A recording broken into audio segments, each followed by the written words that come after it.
It is finally time to add some power to the 300ZX. As you guys know, I swapped the KA into the Z and I found it in the junkyard. I found the Z on Marketplace and I was fortunate enough to save it.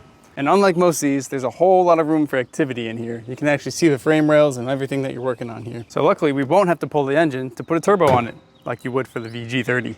We got a few parts here that we're gonna be modifying to make a turbo kit out of. We got a few vibrant pipes that we're gonna chop up and weld into some intercooler piping.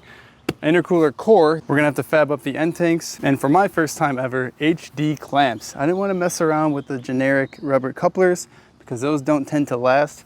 So I figured we'd try these out. Never used these before, but I've always heard good things and they really clean up the bay nicely. Got a few bungs, of course, for our sensors. And for my favorite pieces of the puzzle, we have the Artec V-band KA manifold. I just got this thing coated in chrome. It's not true chrome, of course, but it's high temp chrome.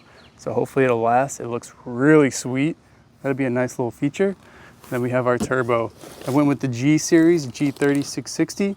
I'll open it up when we get to that stage, but I'm really excited. The Z has been a great daily driver for the year that I've had it running. So with that being said, let's just jump right into it.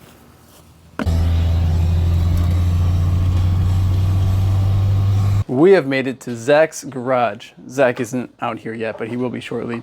We're gonna start tearing into the KA, basically just taking off the exhaust manifold, taking off this pipe that we made for the NA build so we can utilize a new throttle body, because if you guys remember, we welded this intercooler piping directly to this throttle body and it made it really difficult to maneuver. So we're just gonna redo that while we're here. Probably take off the nose panel and the front bumper so we get better access to fitting the intercooler that we're gonna make. I think I'm gonna have to move or relocate this power steering during this, because with the turbo sitting right here, that's definitely gonna get hot. Plus the piping is gonna be interfering with this. So we'll have to figure that out down the line. Gotta start thinking about what to do with that.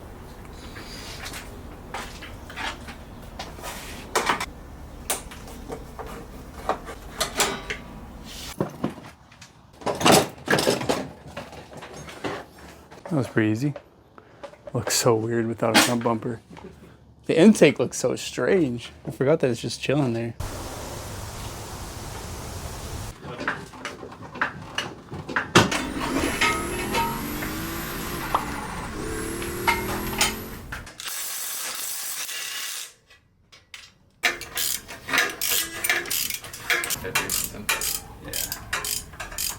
We got the bottom of the exhaust off. Those bolts were not too fun to get, but luckily it's not a VG, so it wasn't so bad. Now we just got to take off these top two nuts, and I made sure to leave these two on there so this wouldn't fall on my face while I was under it.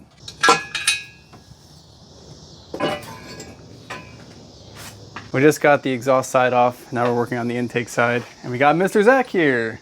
How you doing? He's gonna be fabricating everything. He has some pretty sweet rides out there that hopefully we'll get a good look at later. Yeah. So KA and the Z, what do you think? Love the KA. Love the Z. Are you sure about that? It's better than the V6 that was in there. Yeah. Super familiar with the KAs. All my buddies got them, so Cool, kind man. of doing all the same work on their cars. So this should be a breeze. Sweet, man. One here and one over there. I'm technically a service fitter, like service stuff, so it's all H welding just because I couldn't afford it. That's when I'll pay people to. Oh, duct tape job.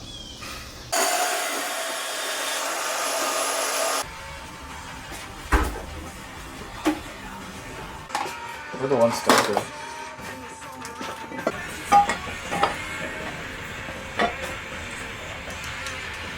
Why don't you like Nissans? Dude, I don't know, man. I don't know if it's just all my friends that had them and I've just been so sick of working on them and shit like that. I can see Just that. like, or what, but it's just something about them.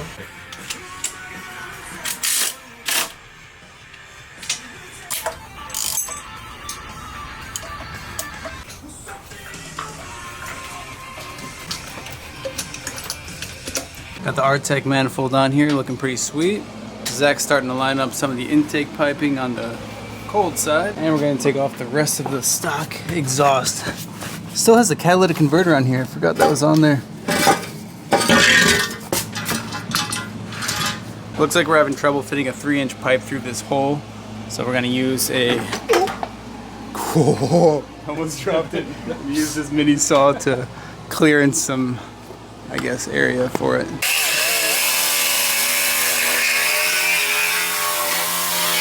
That looks a lot better. See what we can do. We might have to cut some out of this too. Okay.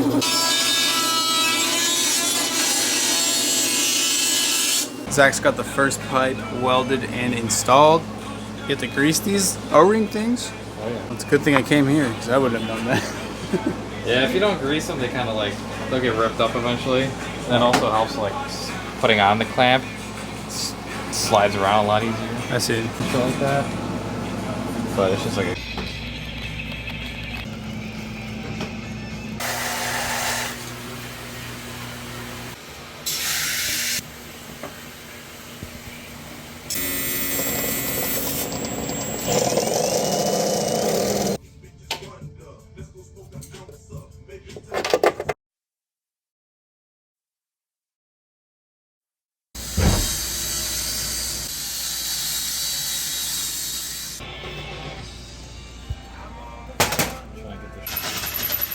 So Zach has been working on making the end tanks for this intercooler. I didn't just buy a generic intercooler off the shelf. I wanted to make something a little more unique to this chassis. We've got something pretty cool in mind. Can't wait to show you guys what we have planned. But this is a 20-inch by 3-inch deep. And what Zach's doing right now is chopping some aluminum, and we're gonna make some vanes inside these end tanks that'll help guide the airflow evenly throughout the intercooler. Because if a port's just right here, you know, the air is going to hit right here more. But if there's a vane in it guiding the air up, the goal is to evenly disperse the airflow.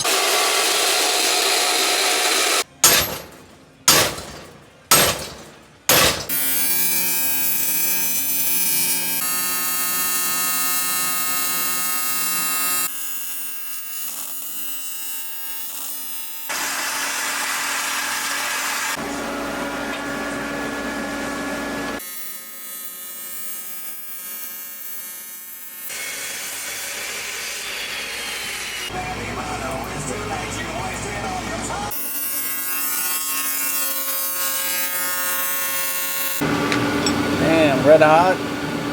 She's cooking.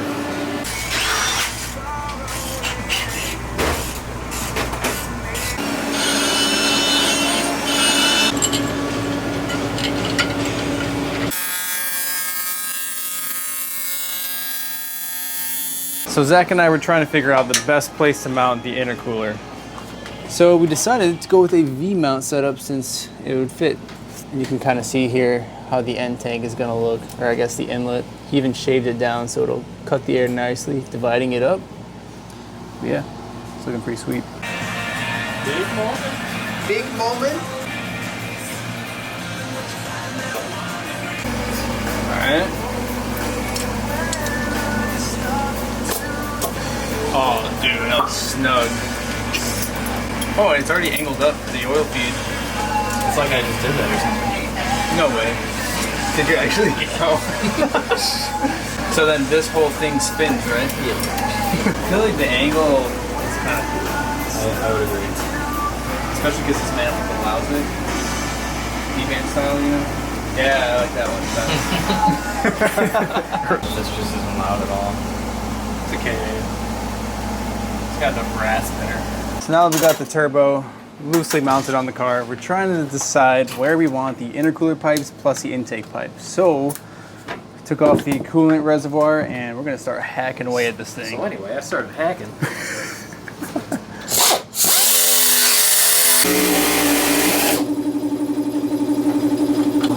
That's a lot more room for piping. Yes.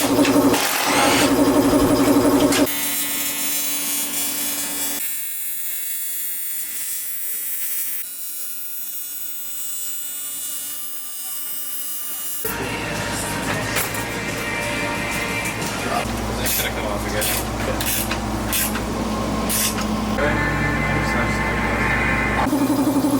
That other piece.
I may or may not have ordered the incorrect piping size for the exhaust, so we're gonna go on a little parts run and get the right stuff. Luckily we have a store available to us, not really nearby, but at least we have a store that stocks stuff like this.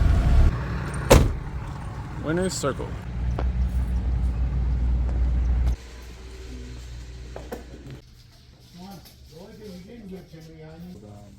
I need to change the flat tappet cam out. I don't think I mentioned this before in the video, but my goal was to try and get the Z ready and prepared to drift an event this weekend. But at the same time, I did not want to rush the Z turbo kit. Just to be safe, I want to make sure I have a car that I can drive at this event. So I'm going to start trying to get this 240 ready. If you guys remember where we left off with the 240, Smokes and I welded in this cage. Well, Smokes did most of the work here. All the bars and TIG welded together, and then we had to make it to the floor pan. But we disconnected a bunch of wiring, and also the car sat so long that it kind of became a storage unit shelf. I guess that kind of happens with 240s when they're not running and driving. But luckily, it's not on jack stands, so it at least has that going for it. It ran and drive perfectly fine when I parked it. Just need to figure out what wires I need to hook up. And I also wanted to put the dash back in. So hopefully I'll have time to figure out where I need to make the cuts in the dash to fit around the new bars in the car. And yeah, it doesn't have glass in it. Not ideal, but again, I don't want to miss this event. It is what it is. My plan was to just keep working on this thing until it was finished. First and foremost, let's make it look like a car again. Let's take all this crap off of here. Uncovering the project car is always a huge motivational boost. I don't know about you guys, but when the car becomes a storage shelf, it does not feel motivating to work on it. Before I proceed, I think I want to actually vacuum out all the dust in here. There's quite a, well, actually there's not too much debris in here. Clean workspace, clear mind. Before I throw the seat in, I want to lay out the harness and make sure I have all the grounds figured out. And since I built my auxiliary fuse box into the center console, I'm gonna need to remount this. I need to find this bracket. But oh, this looks so fun. How many of you guys like wiring? Guess we'll just spread it out. Starting to get everything laid out in a general area. I have to admit, I'm not too proud of how this is looking. I definitely want to look into putting an aftermarket body harness or even just remaking it completely, because that's just disgusting. Have you guys used an aftermarket harness before like this? We can utilize this stud as a ground point, and then we can also utilize that as a ground point. I already sanded the paint off, so it'd be a good ground too. Found the bracket, and luckily it tells you front. Slides right there. At this point, I have enough wiring connected that I think the car should be able to start. I did steal the battery out of one of the cars outside, so let's see if it fires up. I'm gonna pop the hood just to be safe. It's been a while since we started this thing, so gotta keep an eye on everything. Looks like I left a hose here. We were a little low on coolant or water, so I'm just gonna top that off real quick. The track does not allow coolant, so we're gonna go ahead and put distilled water in there. You don't wanna put regular water because that can cause it to rust from the inside out. Flip our safety switch. Even the wiring back here is a mess. I had it all nice and cleaned up, and then we just had to put a cage in this thing. All right. So far so good. Fuel pump priming. First try. Wow. It's been at least a month or two, maybe 2 months, 2.5, I don't know. Sweet. I guess there's not too much to really starting a Nissan, especially a 90s Nissan. Oh, sounds so good. I forgot how good RV sounds. All right, now to tidy all of this wiring up and try and fit the dash. Oh, it looks like our voltmeter is on. Yep, good voltage. All right, let's see how this dash is gonna fit. I'm thinking it might be easiest to install this way. Now I will mention, this is the dash that was in the car during the crash. So it got folded in half and basically all the tabs are broken off inside. But I do have another dash that I plan to throw on. So I'm just using this one as the mock-up. I'll probably just run it for now. And then once I get the cuts figured out perfectly, then I can match it up to the new dash. So I'm not too concerned if it cracks more. I'm probably gonna try and just banana this dash onto the dash bar and in between the hoops here. That way I know exactly where I need to cut. Perfect. All right, now I got the dash pretty flattened out here. This mounting hole is supposed to line up right here. So obviously the dimensions are incorrect right now because it's being wedged, but I think this is where I'm going to cut it out. It's right along this. I might cut extra big because, again, not too concerned if it's not perfect. I have a feeling we're going to need to trim an additional spot, maybe the entire side. But for just a banana mock-up, it's in there pretty good. Can't believe this blue marker still works. If you know, you know.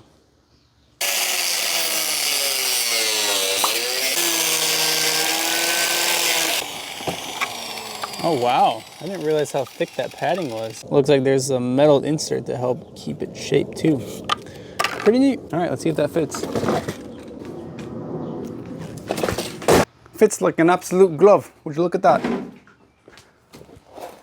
Way better, what do you think? Looks like we went a little excessive over here, but okay. Now we know for our other dash not to go that far in. I'm thinking I can make a template, like put a piece of paper down and then outline this piece. Now that the dash is actually on here, I'll know exactly where the bar is gonna sit. But again, that's for down the road. We are far away from that stage. Don't think the door panels are gonna fit though. Look how close these door bars are. If anything, I'd have to cut those in half. That sounds like a mission for another day. Well, we made some solid progress here. It's not completely done. Obviously, I need to put the skirt on, find a rear bumper, put the hatch on. But it was nice to work on the S13 again. It's been a while. I would really like to finish this car this year, although the Z might be finished first. I don't know, we'll see. As long as I keep plugging away at things, eventually it'll get there. Let's go back to working on the Z. Zach and I have been making some killer progress here. We have the entire cold side done. I don't have the clamps on here though, but it is all done, all lined up. Intercooler is all done, mounted, and we also decided to put the blow-off valve in a very unusual place, directly onto the intercooler. Thought that'd be pretty sweet. I went with a silver polished tile to keep the polished theme going. As for the hot side, we got this, well actually this is the intake, but the hot side's all made. It was kind of nerve-wracking seeing the brand new turbo get chopped up, but at least it's in good hands and it looks pretty sweet. Got the piping going all the way down around here in between the tow hook and the frame rail. Beefy intercooler mounts. These things are honestly probably structural to the car now. Also went ahead and used the quick HD clamps on the intake as well. Goes all the way into the stock-ish location under the nose panel. Now Zach is beginning making the exhaust, the downpipe. So we pulled off the mid pipe here and you made this. I made this. Don't look at it yet because it doesn't look like much. But the idea, we're basically gonna keep this straight. And this is we're gonna cut a little bit angle out of this. We'll cut this flat to 3 inches and this is gonna be our 2-to-1 Y, I guess you would call it. So cool, man. Head to the downpipe, and the rest of the exhaust is what we had existing. I like that it's straight and like a T off. I guess technically not a T, but a Y they might call it.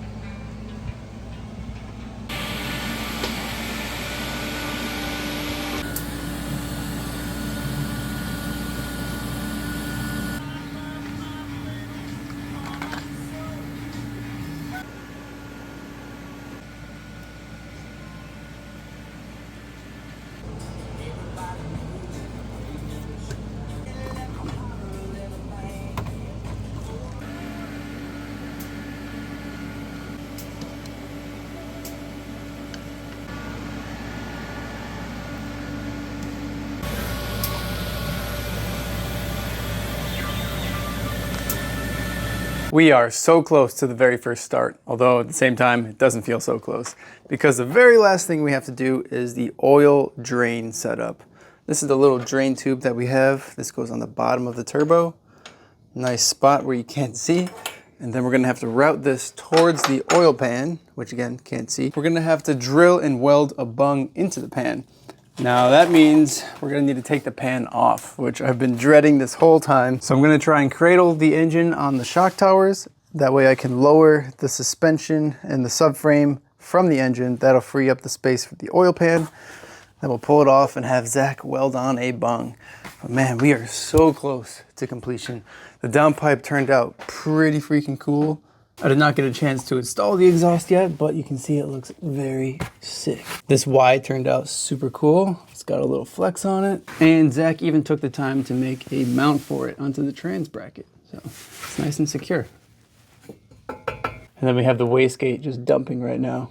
Finally got the pan out after about 45 minutes of fighting it. For those of you who have removed an oil pan from a rear-wheel drive car, you know this is not easy while it's in the car. So now I'm gonna have to go and clean the oil pan surface here because it has all the gasket material still on it. While I'm doing all that, Zach's gonna weld on the oil drain bung, probably right around, on this side. I'm surprised I was able to get the pan out without fully dropping the subframe. I did lower it just a little bit, but this engine stand hoist bar thing definitely helped a lot. You can see how much higher the engine is. This is where it was originally.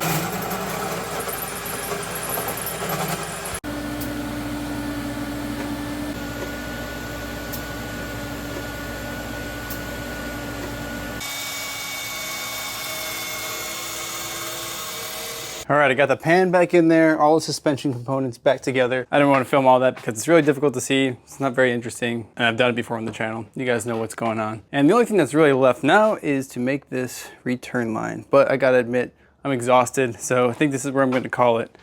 Hopefully in the next video, we'll get a good test run, good test start, and it'll make the event. And big shout out to Zach for letting me use his garage and him doing all this insane fab work. Definitely could not have done this without him, especially in a 1 week time frame. I think this is about day 5 or 6.